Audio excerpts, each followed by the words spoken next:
Welcome back to another episode of Bebel Studio, dan video kali ni kita nak bincang pasal topik berkenaan Taliban dan pergolakan yang berlaku di Afghanistan. Yang mana korang semua tahu viral video kekecohan dekat airport Kabul, Afghanistan selepas Taliban declare yang diorang dapat tawan balik Afghanistan daripada tentera-tentera Amerika. Sampaikan ada orang yang sanggup berpaut dekat pesawat tu hanya untuk keluar daripada Afghanistan. Kenapa semua benda ni boleh berlaku, dan betul ke Taliban ni adalah tentera panji hitam yang dikatakan oleh Rasulullah sallallahu alaihi wasallam?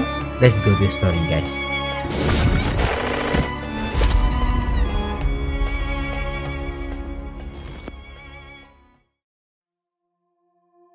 Pada bulan April 2021, Joe Biden, Presiden Amerika, mengarahkan Pentagon untuk tarik balik semua askar diorang dari Afghanistan. Dia tak keluarkan semua askar dia ni sekaligus tau. Dia keluarkan sikit-sikit askar dia daripada Afghanistan. Based on Amerika punya plan, last date askar dia akan clear daripada bumi Afghanistan tu pada tarikh 11 September 2021, guys. Sempena memperingati kes kapal terbang yang langgar World Trade Center New York pada tahun 2001. Berita ni, guys, disambut gembira oleh tentera Taliban. Akhirnya selepas 20 tahun, guys, tentera Taliban berpeluang untuk take over back Afghanistan dari tangan Amerika Syarikat. So, Taliban pun buat move diorang sehingga kan diorang dapat tawan ibu kota Afghanistan, iaitu Kabul. Disebabkan situasi dekat situ tak selamat, Joe Biden terpaksa tarik semua askar, diplomat, orang-orang dia daripada Afghanistan lebih awal dari apa yang dia rancang. Sebab dia tengok tentera Taliban ni makin lama makin rancak duk tawan kota-kota yang ada dekat Afghanistan tu. Bila Taliban dapat tawan Kabul, dekat sinilah mulanya kekecohan yang kita nampak dekat dalam media sosial tu. Orang semua berkumpul dekat airport dan mereka berpusu-pusu untuk naik kapal terbang tu semata-mata untuk keluar daripada Afghanistan, guys. Diorang jadi panik macam ni sebab diorang tak nak duduk di bawah pemerintahan Taliban yang sangat-sangat ekstrim dalam implement ajaran agama Islam dalam undang-undang negara dia. Sedangkan apa yang diorang implement tu bukan ajaran Islam yang betul pun. So that's why penduduk dekat situ try untuk keluar daripada Afghanistan.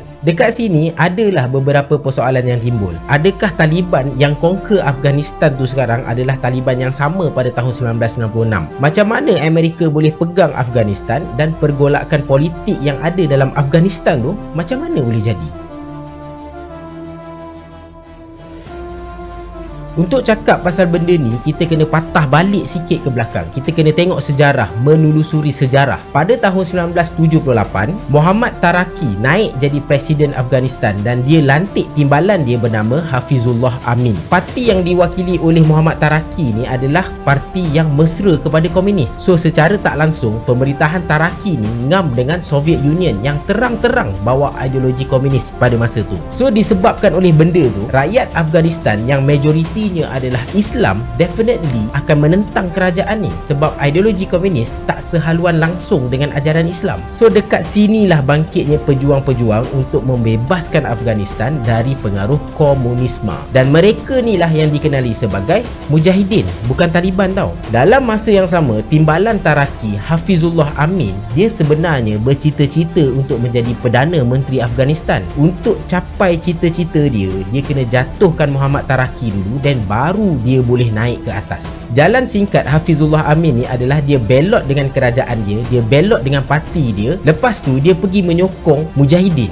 Tapi still ada masalah, which is kerajaan Taraki ni dipengaruhi oleh Soviet Union. Macam mana diorang nak lawan dengan Soviet Union sedangkan Soviet pada masa tu adalah salah satu kuasa terbesar dunia kot. So apa yang Hafizullah Amin ni buat, dia kontak dengan setiausaha Amerika Jimmy Carter untuk tolong dia dan juga Mujahidin dapatkan Afghanistan. Masa ni Amerika memang raya Cina awal, guys. Dia macam orang mengantuk disorongkan bantal. Suka gila dia. Jimmy Carter hantar CIA untuk masuk ke dalam Afghanistan untuk evaluate dan juga analyse apa yang sedang berlaku dekat sana. Dan akhirnya Amerika supply senjata dekat blok Mujahidin untuk fight dengan kerajaan Taraki. Bukan setakat senjata je yang dia supply, dia buat juga plan macam mana dan bagaimana blok Mujahidin ni boleh jatuhkan kerajaan Taraki pada masa tu. So berlakulah pertempuran di antara pihak Mujahidin, blok Mujahidin dan juga blok kerajaan. Soviet pada masa tu takkan dia nak tengok kawan dia kena hentam, takkan dia nak tengok kawan dia kena khianat macam tu je. Confirm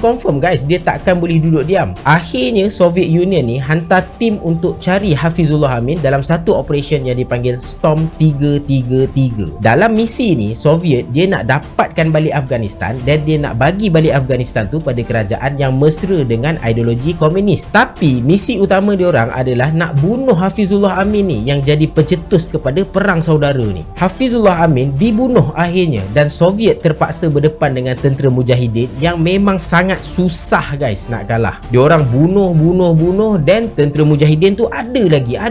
Seolah-olah tentera Mujahidin ni tak habis-habis. Sampailah pada tahun 1989, diorang ni dah tak tahan dah. Tambahan pula pada masa tu Soviet Union tengah goyang sebab diorang ni diasak oleh Amerika dan blok Eropah dari sudut ekonomi dan sebagainya. Dia keluarlah daripada Afghanistan. So secara automatiknya bila Soviet keluar daripada Afghanistan, Mujahidin menang perang tu dan Amerika lantik seorang presiden baru dekat Afghanistan yang bernama Burhanuddin Rabbani. Dekat sinilah berlakunya transisi dalam sistem politik Afghanistan. Dulunya pada Soviet yang ideologinya adalah komunis, sekarang ni pada Amerika yang lebih kepada demokrasi.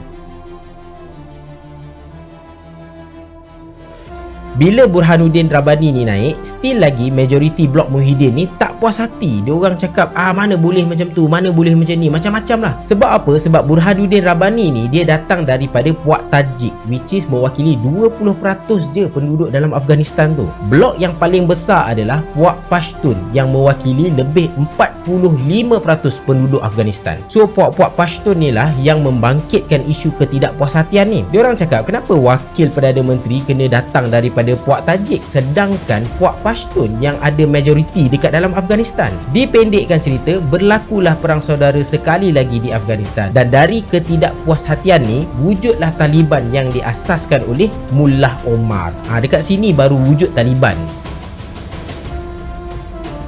Pada tahun 2001, Amerika hantar askar dia untuk serang Afghanistan atas alasan Taliban dia komplot dengan Al-Qaeda dan bagi perlindungan kepada Osama bin Laden. Amerika dia tak puas hati dengan Al-Qaeda dan juga Osama bin Laden sebab Amerika cakap diorang ni lah yang jadi dalang peristiwa World Trade Center New York tu kena langgar dengan kapal terbang. Sebab Taliban ni backup Al-Qaeda dan juga Osama bin Laden, habis Afghanistan kena langgar dengan Amerika. Tapi guys, bukan kerja senang Amerika nak jatuhkan Taliban dekat Afghanistan. Apa yang dilalui oleh Soviet dulu jadi juga dekat Amerika. Diorang bom tembak, tapi still ramai lagi orang-orang Taliban ni macam tak mati-mati. Sehingga kan Amerika terpaksa untuk invest ratusan bilion dolar untuk menang menentang Taliban. Tapi haram, diorang tak menang pun. Akhirnya Donald Trump, Presiden US yang sebelum ni, dia buat satu kesepakatan untuk withdraw troops Amerika daripada Afghanistan. Dan kesepakatan ni diwujudkan oleh Joe Biden. Ramai juga orang yang kritik Joe Biden pada masa ni, tapi dia firm dengan keputusan dia untuk tarik semua tentera-tentera Amerika daripada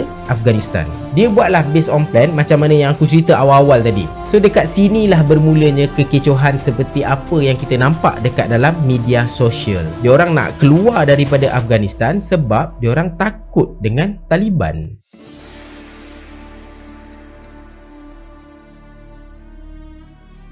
Dalam peristiwa ni guys, ada juga teori konspirasi yang berlega. Diorang cakap wujudnya news manipulation dalam berita-berita yang kita dengar hari-hari pasal Afghanistan ni. Banyak berita yang seolah-olah memburukkan Taliban. Cakap Taliban ni kejam, cakap Taliban ni ekstremis dan macam-macam lagi lah. Sedangkan based on pemimpin Taliban yang sekarang ni, dia tak ada pun nak kembalikan ideologi ekstremis dekat dalam Afghanistan tu sendiri. Diorang just nak bangunkan negara diorang tanpa ada campur tangan dari kuasa asing. Itu sahaja. Pada masa akan datang, wallahualam, aku tak tahu, kau pun tak tahu, siapa-siapa pun tak tahu. Habis tu macam mana boleh jadi kekecohan macam ni? Ya betul, dulunya Taliban memang sangat-sangat ekstrim. Korang boleh cek undang-undang yang diorang wujudkan, memang betul-betul kejam, memang betul-betul tak masuk akal. Tapi Taliban yang sekarang ni, nada dia 360 darjah berbeza dengan Taliban yang dulu tu. So sebab tu ada orang cakap yang Taliban sekarang ni yang memerintah ni bukan Taliban yang dulu tu, bukan. Lagi satu, aku aku ada tengok Tuan Haji Zainal dari Garasi TV. Dia cakap sistem komunikasi dekat Afghanistan tu tak bagus langsung. TV pun bukan semua rumah ada, guys. So bila berlakunya rampasan kuasa, supposed to be a new government akan buat press conference.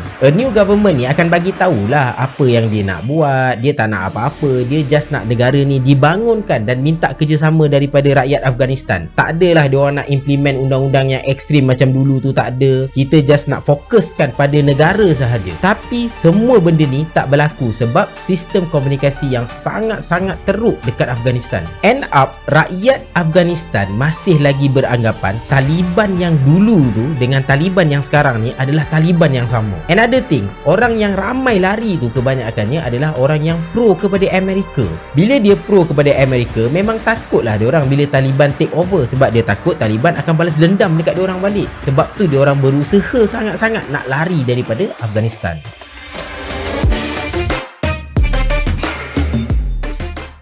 Isu Afghanistan tu memang satu isu yang besar. Tapi benda yang lagi besar aku tengah fikir ni, betul ke Amerika withdraw total askar-askar dia daripada Afghanistan? Bukan senang kot Amerika nak buat macam tu. Yes, maybe dia withdraw tentera dia sebab dia nak bagi tumpuan pada Laut Cina Selatan yang jadi hotspot kemungkinan perang akan berlaku dekat situ. Tapi simple sangat, guys, dia lepaskan Afghanistan. Itu yang aku macam, betul ke Amerika ni? Sebab apa tau? Sebab bila dilepaskan Afghanistan, secara automatik Taliban akan jadi kuat. Dan sekarang pun kita ada dengar rumours yang menyatakan Pakistan dan juga Turki nak bergabung dengan Taliban untuk bebaskan Palestin. Takkan Amerika nak duduk diam je kan? Sebab yang kena bantai dekat Palestin tu, Israel, ally dia punya adik kot. Atau mungkin ada perancangan yang lebih besar sedang dirancang oleh Amerika dalam misi dia untuk menguasai dunia secara total. Bagi aku sendiri, terlampau awal untuk kita spekulate apa-apa, dan termasuklah untuk cakap Taliban tu sebenarnya adalah tentera dari timur yang dikatakan oleh Rasulullah sebagai panji hitam yang akan bangkit pada akhir-akhir zaman. Walaupun ada orang yang beranggapan macam tu, bagi aku it's too early, guys. Ada banyak lagi yang kita kena kaji, ada banyak lagi yang kita kena baca, ada banyak lagi benda yang kita kena tahu. Dan bila kita dah buat semua ni,